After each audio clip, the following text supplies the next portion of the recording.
be showing you how to submit a time entry for approval. So under this time entry screen, you can see a Submit for Approval button.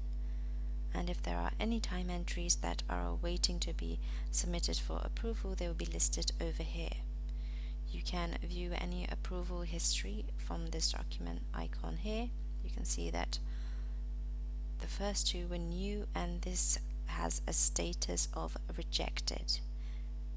And you can see that the comments here were given by the approver for why they were rejected.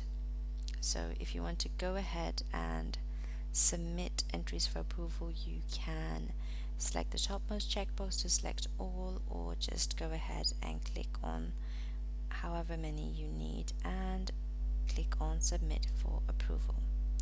The approval will be emailed just the once collectively for all pending approvals, unless the firm settings have turned off approver notifications.